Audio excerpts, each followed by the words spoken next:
सभी को नमस्कार।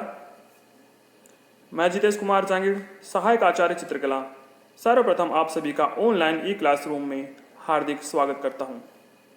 आज हम बीए तृतीय वर्ष के चित्रकला विषय के प्रायोगिक प्रश्न पत्र के भाग ए में मुख चित्रण का अध्ययन करेंगे।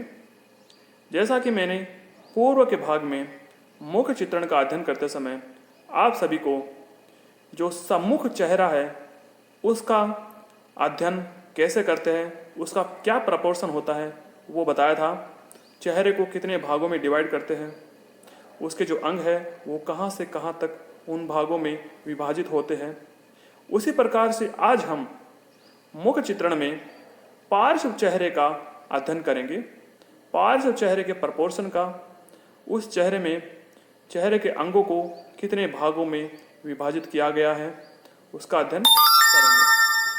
तो चलिए शुरुआत करते हैं मुख चित्रण में पार्श्व मुख का।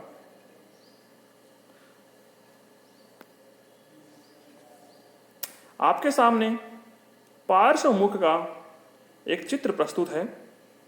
चित्र में आप देख रहे हैं कि इसमें मुख्य रूप से चेहरे के 3 बड़े भाग हैं। जो 3 बड़े भाग हैं वो अपने सिर के लगभग बीच वाले हिस्से से और अपने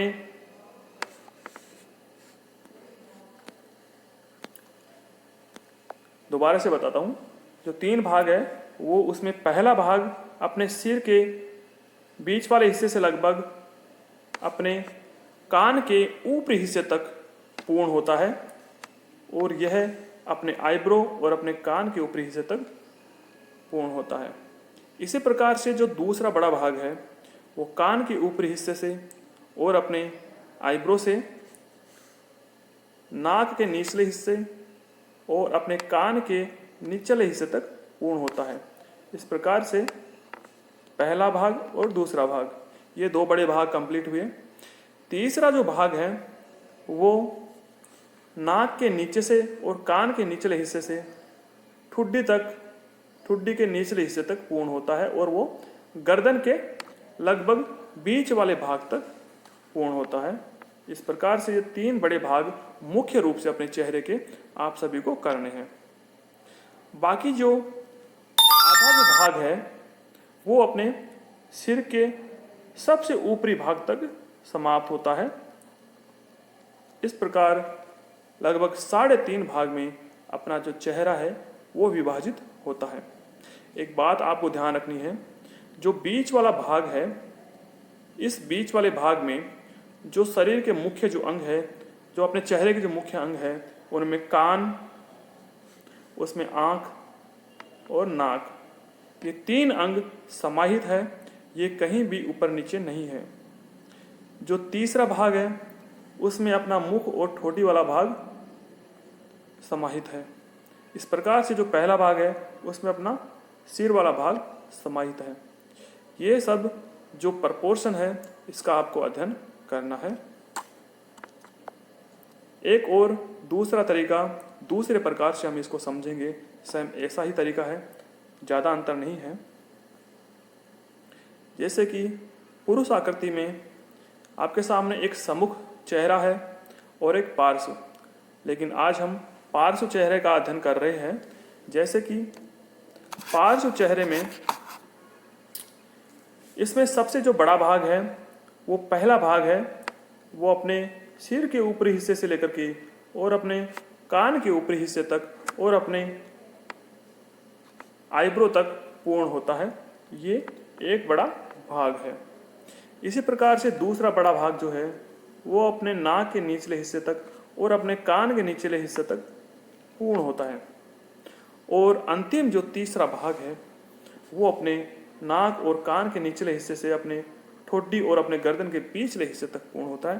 ठोडी का निचला हिस्सा और गर्दन का बीच का हिस्सा इसमें आता है और ये 3 भाग इस प्रकार से पूर्ण होते हैं।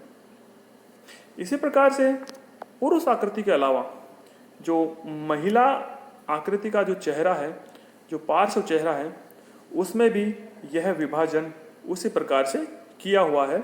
जैसे सबसे पहले बड़ा जो भाग है वो आँख और कान के ऊपरी हिस्से तक पूर्ण होता है। इसी प्रकार से दूसरा भाग है वो नाक के निचले हिस्से से और अपने कान के निचले हिस्से तक पूर्ण होता है। और तीसरा भाग वो अपने नाक और कान के निचले हिस्से से और अपने ठुड्डी के निचले हिस्से तक और गर्दन के लगभग बीच तक पूर्ण होता है। इस प्रकार से 3 बड़े भागों में अपना जो चेहरा है, चाहे वो महिला का हो चाहे पुरुष का हो, वो पूर्ण होता है। ध्यान देने की बात मैंने आप सभी को बता दी है। इसमें नाक, आँख और कान, इसमें बीच वाले जो भाग है उसमें समाहित होते हैं।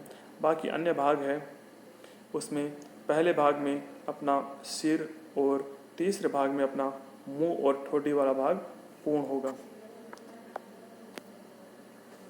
इस प्रकार से आज अपने अध्ययन में पार्श्व चेहरे का अध्ययन पूर्ण होता है। अगले भाग में हम अध्ययन करेंगे जो डेढ़ चश्म चेहरा है, उसका हम अध्ययन करेंगे। डेढ़ चश्म चेहरा वो न तो सम्मुख चेहरा होता है और न ही पार्श्व चेहरा। डेढ़ चश्म चेहरे का अध्ययन करेंगे। धन्यवाद।